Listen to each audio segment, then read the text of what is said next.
Major backlash over President Obama's response to the Paris terrorist attacks. Now, earlier today, while speaking at the G20 summit in Turkey, the president characterized the horrific rampage as merely a setback in the fight against ISIS. Really? Watch this.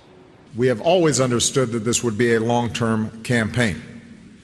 There will be setbacks and there will be successes. The terrible events in Paris were obviously a terrible and sickening setback. Even as we grieve with our French friends, however, we can't lose sight that there has been progress being made. The strategy that we are putting forward is the strategy that ultimately is going to work. But as I said from the start, it's going to take time. Now, the president also got testy with reporters for questioning his brilliant ISIS strategy. I wanted to go back to something that you said to Margaret earlier when you said that you have not underestimated ISIS's abilities.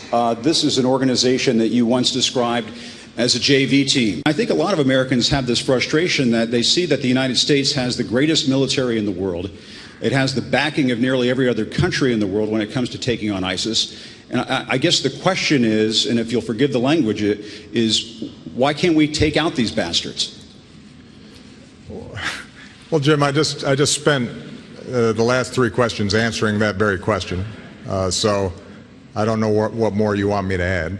I think I've described very specifically what our strategy is. Do you think you really understand this enemy well enough to defeat them and to protect the homeland?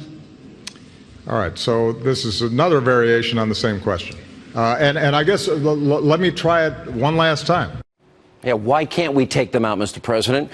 Now, the president, he was busy scolding reporters for daring to question his actions towards ISIS. There are reports that the terror group put out a video earlier threatening to target all the other countries that have carried out airstrikes in Syria and threatened to strike, quote, the heart of America, Washington, D.C. Now, despite this new disturbing video, the FBI still insists there is no credible ISIS threats to America. Here with reaction, the former director of the Defense Intelligence Agency, Lieutenant General Mike Flynn. Mr. Flynn, thank you for being with us. We appreciate it. Yeah, thanks, Sean. Thanks for having me on. Let me just say a couple of comments here, and I'll be as brief as I can. Number one, the president was 100% wrong. If you do not clearly define the enemy that you're going to face, you cannot figure out the best way to defeat that enemy. We are facing radical Islamists, and frankly, this is a war on reality, and the president and his close advisors need to get real. They are obviously not under enough pressure. They are not JVs. They just demonstrated that again.